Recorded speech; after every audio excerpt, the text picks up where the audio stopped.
Start है। नमस्कार, स्वागत है आपका ब्रह्म ज्ञान एजुकेशन में। आज हम लोग भारतीय संविधान के संशोधन संबंधी प्रक्रिया और उससे संबंधित कुछ परीक्षा उपयोगी तथ्यों पर चर्चा करेंगे। ये सीरीज 2 वीडियो की रहेगी।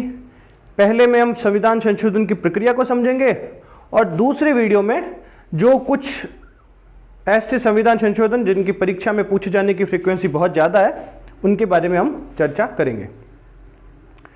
जब भी हम भारतीय संविधान में संशोधन या संविधान संशोधन के बारे में सुनते हैं तो जो सबसे पहला प्रश्न हमारे दिमाग में आता है वो ये कि संशोधन की जरूरत क्या है।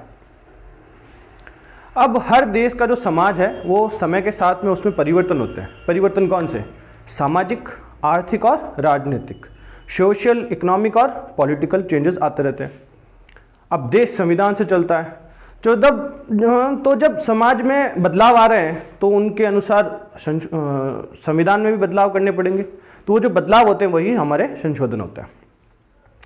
अब जो हमारे संविधान के निर्माण करने वाले थे उन्होंने ना तो ब्रिटेन के जैसे बहुत ज़्यादा लचीला संविधान को संशोधन करने की प्रक्रिया रखी, ना ही यूएसए के जैसे बहुत ज़्यादा कठोर रखी। उन्होंने चुना एक मध्यम मार्ग। अब आप एक बार सोचिए कि ये तो हमारे देश में हमारे पास में लिखित संविधान है, इसलिए हम संविधान में संशोधन कर सकते हैं।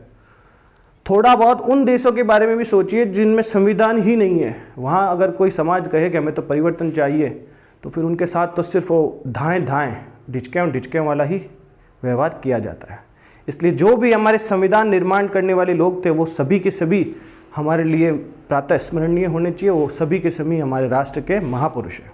ठीक है, तो अब मैंने दी आपको एक आउटलाइन। अब हम शुरू करेंगे, उसमें आपके कंसेप्ट भी आएगा, कुछ जो आपको लिखने योग्य फैक्ट्स भी आएंगे। ठीक है, तो पहला फैक्ट लिखिए। पहला फैक्ट ये है कि जो भारतीय संविधान निर्माता थे उन्होंने जो संविधान में संशोधन करने की जो प्रक्रिया है वो कौन से देश के संविधान से ग्रहण की? वो की थी साउथ अफ्रीका या दक्षिणी अफ्रीका। ठीक है, दूसरा तथ्य क्या है कि जो संविधान है हमारा उसके भाग 20 आर्टिकल 368 पार्ट 20 अनुच्छेद 368 में संविधान संशोधन की जो प्रक्रिया है उसका प्रावधान दिया गया है। संविधान संशोधन का प्रावधान दिया गया है किसमें? Part 20 article 368। अब एक फैक्ट और, जो संविधान में संशोधन करने की जो शक्ति है वो किसके पास है? संसद के पास है, ना कि किसी राज्य विधानमंडल के पास में। ठीक है, तो किसके पास में? संसद के पास में। अब जो ये संसद की संविधान को संशोधन करने की शक्ति है ये निर्बाध नहीं है। मतलब वही फेमस 24 अप्रैल 1973 वाला केशवानंद भारती केस, सर्वोच्च न्यायालय ने जो हमारा संविधान है उसके अंदर एक doctrine of basic structure of constitution दिया, संविधान के मूलभूत ढांचे का सिद्धांत दिया और ये तय किया कि इस ढांचे का उल्लंघन करने वाली कोई भी विधि या संशोधन होगा उसको हम असंवैधानिक घोषित कर देंगे।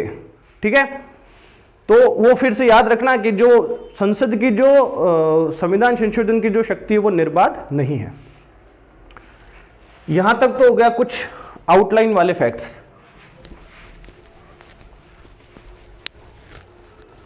अब हम आते हैं संविधान संशोधन की जो प्रक्रिया है उसके संबंधी बारे में चर्चा करेंगे। संविधान को संशोधन करने की 3 प्रक्रिया बताई गई है। पहली कौन सी है? पहली है सिंपल मेजॉरिटी के द्वारा, दूसरी है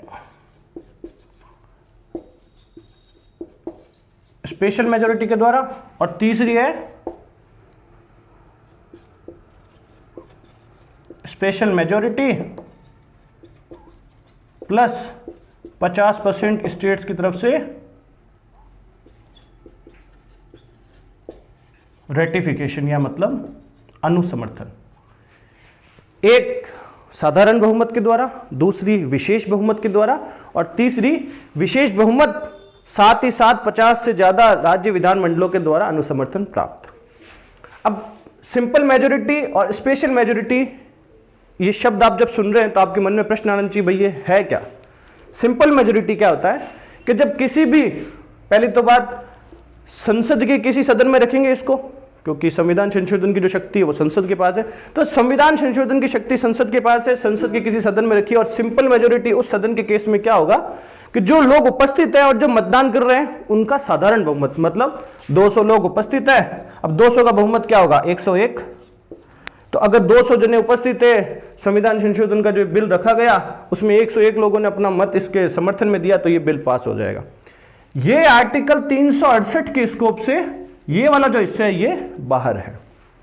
अब आते हैं इसके अंदर कौन से संविधान संशोधन जो हो सकते हैं। इसके अंदर होते हैं आर्टिकल 2, 3, 4, मतलब नए राज्यों का निर्माण, नए राज्यों की जो या राज्यों की सीमा परिवर्तन, जो भी संशोधन होते हैं वो इसके अंदर होते हैं। इसके साथ साथ शेड्यूल जो है हमारी दूसरी शेड्यूल कौन सी थी, वेतन संबंधी जो शेड्यूल है अनुसूची है वो शेड्यूल 5, शेड्यूल 6, शेड्यूल 5 कौन सी, जनजातीय क्षेत्रों की प्रशासन संबंधी, और ये शेड्यूल 6 कौन सी है, वो 4 राज्य असम, त्रिपुरा, मेघालय, मिजोरम, उनके जनजातीय क्षेत्रों के प्रशासन संबंधी जो ये अनुसूची है इनके अंदर, साथ ही साथ में नागरिकता, सिटीजनशिप, उसके संबंधी जो भी संविधान संशोधन की प्रक्रिया है वो इसी सिंपल मेजोरिटी के द्वारा होता है, और ये आर्टिकल 368 के स्कोप में नहीं है। दूसरा आता है स्पेशल मेजोरिटी या विशेष बहुमत। अब जब इसके नाम में ही विशेष जुड़ा हुआ है तो इसकी कोई ना कोई विशेष महत्व है और या ये कोई विशेष काम पे ही यूज होता है। स्पेशल मेजोरिटी भी कई तरीके की होती है, वो आर्टिकल 249 के अकॉर्डेंस में अलग है, 368 के अकॉर्डेंस में अलग है, और साथ ही साथ में 61 के अकॉर्डेंस में अलग है। अब जब भी हम संविधान संशोधन पढ़ रहे हैं तो अभी हम 368 के अकॉर्डेंस में पढ़ेंगे, और जब हम केंद्र राज्य संबंध पढ़ेंगे तो 249 के संबंध में पढ़ेंगे, और जब राष्ट्रपति पढ़ेंगे तब हम 61 के अकॉर्डेंस में पढ़ेंगे। ठीक है, तो अभी स्पेशल मेजोरिटी है 368 के अकॉर्डेंस में। तो इसके अंदर 2 जरूरतें होती है। पहली कि जिस भी सदन में इसको पेश किया जाए उसकी कुल बहुमत संख्या का, कुल जो भी उसकी संख्या उसका भी बहुमत होना चाहिए। तो मान लीजिए इसको हमने लोकसभा में पेश किया, लोकसभा की कुल संख्या कितनी है 545, अब 545 का बहुमत कितना होगा 273। पहली शर्त तो ये है। दूसरी शर्त ये है कि जब भी इसको सदन में पेश किया जाए तो जितने भी लोग उपस्थित हैं वो और जो वोट कर रहे हैं उसका 2/3 हिस्सा, 2/3 समर्थन भी प्राप्त हो।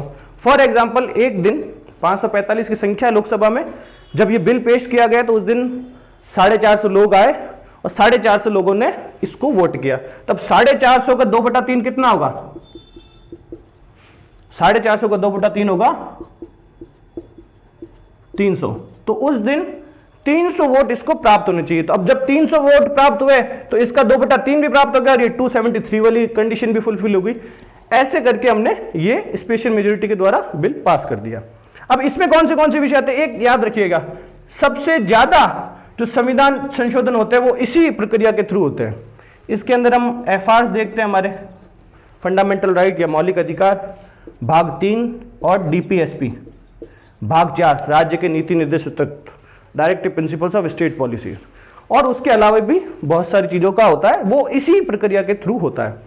तीसरी आती है स्पेशल मेजोरिटी, ये वाला तो काम है ही है, साथ ही साथ 50 से ज्यादा राज्यों के जो विधानमंडल है उससे अनुसमर्थन प्राप्त। अब यहां कैसा होगा, जो राज्यों में जो पास होना चाहिए वो वापस इसी राज्यों के विधानमंडल में वापस सिंपल मेजोरिटी के द्वारा इसको पास किया जाना चाहिए। अब इसके अंदर कौन से प्रावधान आते हैं, इसके अंदर प्रावधान आते हैं वही जो हमारे फेडरल स्ट्रक्चर है, संघीय ढांचे से संबंधित जो भी विषय होते हैं वो, जैसे 7th schedule, 4th schedule. 7th schedule कौन सी, आदमी के वो विधायी शक्तियों का बंटवारा। चौथी शेड्यूल कौन सी, कौन से राज्य से कितने लोग राज्यसभा में जाएंगे, वो वाला। आर्टिकल 55 कौन सा, राष्ट्रपति के निर्वाचन संबंधी जो प्रक्रिया है, और भी बहुत सारे वो इसी प्रक्रिया के थ्रू किए जाते हैं।